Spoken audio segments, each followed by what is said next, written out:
दोस्तों, आपका स्वागत है आपके अपने चैनल नितेश एजुकेशन ब्लॉग पे। दोस्तों, हम सीटेट के प्रीवियस ईयर प्रश्न पत्र को हल करेंगे जो 31 मार्च 2021 को पूछा गया प्रश्न है। इस प्रश्न में हम बाल विकास एवं शिक्षा शास्त्र को पढ़ेंगे, जिसमें बाल विकास एवं शिक्षा शास्त्र के 30 प्रश्न आते हैं। उन 30 प्रश्नों को हम देखेंगे। और दोस्तों, आप अपने इस चैनल को लाइक, सब्सक्राइब और शेयर जरूर करिए। अब देखते हैं प्रश्न एक हमारा क्या है। प्रश्न एक क्या है हमारा? विविध पृष्ठभूमियों के अधिगमकर्ताओं को संबोधित करने हेतु एक अध्यापक को क्या करना चाहिए? तो एक अध्यापक को क्या करना चाहिए?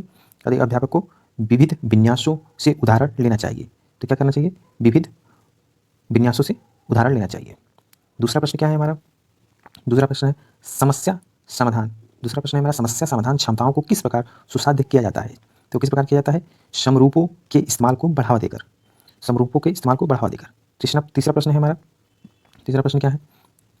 तीसरा प्रश्न है हमारा अधिगम कठिनाइयों से जूझते छात्रों की जरूरतों को संबोधित करने के लिए एक अध्यापक को क्या नहीं करना चाहिए? तो क्या नहीं करना चाहिए? शिक्षा शास्त्र और आकलन का जटिल संरचना का प्रयोग नहीं करना चाहिए। प्रश्न नंबर चौथा हमारा क्या है? सृजनात्मक की पहचान का प्रमुख लक्षण क्या है? तो प्रमुख लक्षण क्या है? अपसारी चिंतन। प्रमुख लक्षण क्या है? अपसारी चिंतन। प्रश्न नंबर पांचवा देखेंगे। प्रश्न नंबर पांचवा क्या है हमारा? प्रश्न नंबर पांचवा, निम्न में से अध्यापन अधिगम का सबसे प्रभावशाली माध्यम कौन सा है? तो कौन सा माध्यम है? संकल्पनाओं के बीच संबंध खोजना। पांचवा प्रश्न में जो उत्तर होगा हमारा क्या हो जाएगा?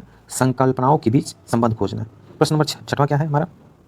छठा है हमारा एक अध्यापक को दिए गए किसी कार्यकलाप में छात्रों की विभिन्न त्रुटियों का विश्लेषण करना चाहिए, क्योंकि त्रुटियों की समझ अध्यापन अधिगम प्रक्रिया के लिए अर्थपूर्ण है। तो इसमें प्रश्न नंबर 6 में डी ऑप्शन सही हो जाएगा। प्रश्न नंबर 7 देखते हैं। प्रश्न नंबर 7 क्या है हमारा? अधिगम की अभिप्रेरणा को किस प्रकार कायम रखा जा सकता है? जो अधिगम की अभिप्रेरणा को किस प्रकार कायम रखा जा सकता है? प्रबलता अभिमुखी लक्ष्यों पर जोर देकर। तो इसका ऑप्शन कौन सा सही हो जाएगा? ऑप्शन डी सही हो जाएगा, प्रबलता अभिमुख लक्ष्यों पर जोर देकर। प्रश्न नंबर 8वां क्या होगा? प्रश्न नंबर 8वां है हमारा शर्मिंदगी। प्रश्न नंबर 8वां क्या है हमारा? शर्मिंदगी क्या है? शर्मिंदगी क्या है? एक संज्ञान पर नकारात्मक प्रभाव पड़ सकता है। ऑप्शन नंबर डी सही हो जाएगा। इसका शर्मिंदगी क्या होता है? शर्मिंदगी का संज्ञान पर नकारात्मक प्रभाव पड़ सकता है। प्रश्न नंबर 9वां क्या है?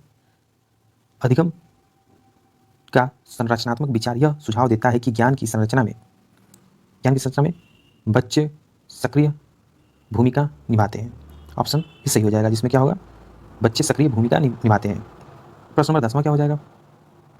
प्रश्न नंबर 10वां, अधिगम के लिए निम्न में से कौन सी धारणा उपयुक्त है? तो कौन सी धारणा उपयुक्त है? तो यह ऑप्शन नंबर सी हो जाएगा, योग्यता सुधार। 11वां प्रश्न क्या है हम लोग का? 11वां प्रश्न क्या है?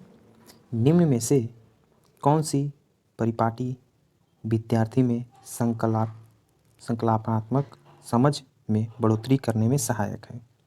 तो क्या होता है? इसका ऑप्शन नंबर बी हो जाएगा, जिसमें होगा अन्वेषण और संवाद।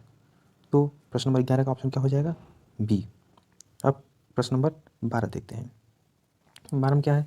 बच्चों को सिखाने में कठिनाई होती है कब कठिनाई होती है? जब सूचना अलग अलग टुकड़ों में प्रस्तुत की जाए। तो इसका ऑप्शन नंबर क्या हो जाएगा? सी। 12वां का, बच्चों को सीखने में कठिनाई होती है जब सूचना अलग अलग टुकड़ों में प्रस्तुत की जाती है। प्रश्न नंबर 13 देखते हैं। प्रश्न नंबर 13 में क्या होगा? अधिगम की सर्वोत्तम अवस्था कौन सी है? तो इसका ऑप्शन नंबर ए हो जाएगा, संतुलित उत्तेजना, कोई भय नहीं। ठीक। प्रश्न नंबर 13 क्या हो जाएगा? संतुलित उत्तेजना, कोई भय नहीं। प्रश्न नंबर 14 देखते हैं। प्रश्न नंबर 14 क्या है हमारा? प्रश्न नंबर हमारा 14 है, बच्चों के विकास की व्यक्तिगत विभिन्नताओं को किस पर प्रतिरूपित किया जाता है? तो इसका ऑप्शन नंबर बी हो जाएगा, आनुवंशिकता एवं पर्यावरण की पारंपरिकता पर। प्रश्न नंबर 15 क्या हो जाएगा? प्रश्न नंबर 15 क्या है हमारा? एक कार्य के दौरान शायना स्वयं से बात कर रही है कि वह कार्य पर किसी प्रकार प्रगति कर सकती है। लेवल वाइगोत्स्की के भाषा और चिंतन सोच के बारे में दिए गए विचारों के अनुसार इस तरह का व्यक्तिगत वाक्य क्या दर्शाता है? तो ये क्या दर्शाता है? सेल्फ रेगुलेशन, मतलब स्व नियमन। तो ये 15 का ऑप्शन क्या हो? 15 प्रश्न का ऑप्शन क्या हो जाएगा? ऑप्शन डी हो जाएगा।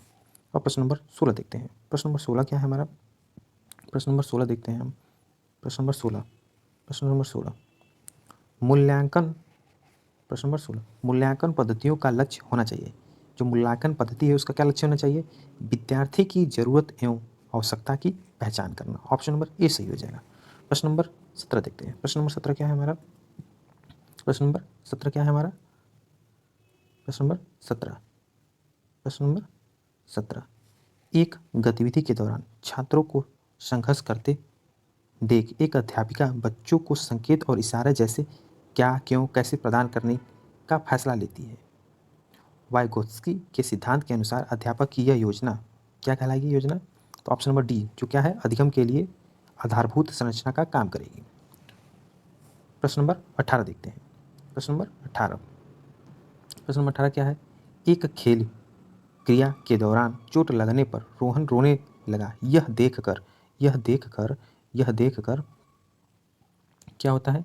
यह देखकर उसके पिता ने कहा, लड़कियों की तरह व्यवहार न करो, लड़के रोते नहीं। पिता का यह कथन क्या है? लैंगिक रुग्णता को दर्शाता है, लैंगिक वादिताओं को दर्शाता है। ठीक है, तो प्रश्न नंबर 18वां का सी हो जाएगा। प्रश्न नंबर 19 देखते हैं। प्रश्न नंबर 19 एक प्रगतिशील कक्षा में ज्ञान की संरचना के लिए प्रचुर मौके प्रदान करने चाहिए। ऑप्शन नंबर ए सही हो जाएगा। एक प्रगतिशील कक्षा में ज्ञान की संरचना के लिए प्रचुर मौके प्रदान करने चाहिए। प्रश्न नंबर 20 देखते हैं। प्रश्न नंबर 20 क्या है? लॉरेंस कोहलबर्ग के सिद्धांत के अनुसार किसी कार्य को इसलिए करना क्योंकि दूसरे इसे स्वीकृति देते हैं नैतिक विकास के चरण को दर्शाता है। क्या दर्शाता है? प्रथागत जो है नैतिक विकास के चरण को दर्शाता है। ऑप्शन नंबर 20 का ऑप्शन डी सही हो जाएगा।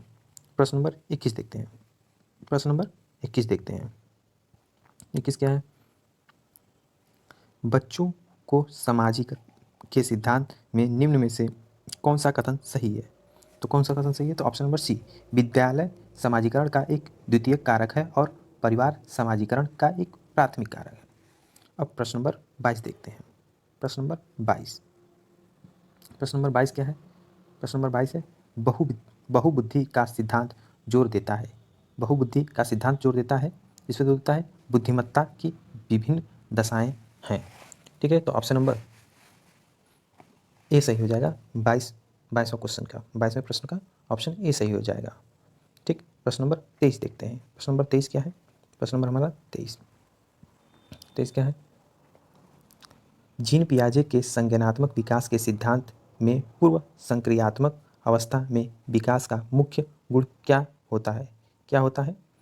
विचार सोच में केंद्रीकरण। विचार सोच में केंद्रीकरण। प्रश्न नंबर 24 देखते हैं। प्रश्न नंबर 24, प्रश्न नंबर 24 विकास के संदर्भ में निम्न में से कौन सा कथन सही है? तो कौन सा कथन सही है? विकास बहुयामी होता है। विकास जो होता है वो क्या होता है? बहुयामी होता है। प्रश्न नंबर 25 देखेंगे। प्रश्न नंबर 25 क्या है? जो प्रश्न नंबर 25 है, वाइगोत्स्की का सामाजिक सांस्कृतिक परिप्रेक्ष्य अधिगम प्रक्रिया में के महत्व पर जोर देता है। तो ऑप्शन सी हो जाएगा, सांस्कृतिक उपकरणों के महत्व पर जोर देता है वाइगोत्स्की। ठीक है, तो प्रश्न नंबर 25 का सी सही हो जाएगा। प्रश्न नंबर हम 26 देखते हैं। क्या है? प्रश्न नंबर 26 जीन पियाजे अपने संज्ञानात्मक विकास के सिद्धांत में संज्ञानात्मक संरचना को मनोबंध के रूप में वर्णित करते हैं। तो ऑप्शन नंबर बी सही हो जाएगा, स्कीमा या मनोबंध के रूप में वर्णित करते हैं। प्रश्न नंबर 27 क्या हो जाएगा? प्रश्न नंबर 27 हमारा हो जाएगा, एक समावेशी कक्षा में पर जोर होना चाहिए। जोर होना चाहिए किस पे? तो ऑप्शन नंबर बी हो जाएगा, हर बच्चे के सामर्थ्य को अधिकतम करने के लिए अवसर प्रदान करें। करने पर जोर होना चाहिए, तो वो एक समावेशी कक्ष बनेगा, इंक्लूसिव क्लासरूम बनेगा। ठीक है, प्रश्न नंबर 27 का बी ऑप्शन सही हो जाएगा। प्रश्न नंबर 28, प्रश्न नंबर 28 क्या है? प्रश्न नंबर 28, दिव्यांगजन अधिकार अधिनियम 2016 के अनुसार निम्न में से किस शब्दावली का प्रयोग उपयुक्त है? तो किन शब्दावली का? तो ऑप्शन नंबर ए सही हो जाएगा, जिसमें है छात्र जिसे शारीरिक दिव्यांगता है। ठीक है, जिसे शारीरिक दिव्यांगता है। अब प्रश्न नंबर 29 क्या है? प्रश्न नंबर 29 है, जन्म से किशोरावस्था तक बच्चों में विकास किस क्रम में होता है? ये प्रश्न बहुत ही इंपॉर्टेंट है। हालांकि ये सारे क्वेश्चन प्रीवियस ईयर के हैं जो 2021 में पूछे गए हैं, लेकिन ये जो 29वां प्रश्न है यह तो लगभग आना तय ही है। जन्म से किशोरावस्था तक बच्चों में विकास किस क्रम में होता है? तो किस क्रम में होता है? पहले होता है सांवेदिक, फिर मूर्त, फिर अमूर्त। तो प्रश्न नंबर 29 का ऑप्शन सी सही हो जाएगा। अब प्रश्न नंबर 30 देखते हैं, जो कि अंतिम प्रश्न है। एक प्रगतिशील कक्षा में व्यक्तिगत विभिन्नताओं को किस प्रकार देखा जाना चाहिए? तो किस प्रकार देखना चाहिए? तो ऑप्शन नंबर बी सही हो जाएगा, जिसका क्या है? अध्यापन अधिगम की प्रक्रिया की परियोजना के लिए महत्वपूर्ण है। तो प्रश्न नंबर 30 का क्या हो जाएगा? ऑप्शन बी हो जाएगा। तो इस प्रकार हमारे 30 प्रश्न सॉल्व हुए। और आपको ये वीडियो अच्छा लगा तो आप लाइक शेयर सब्सक्राइब ज़रूर करें। आप अपने इस चैनल को धन्यवाद।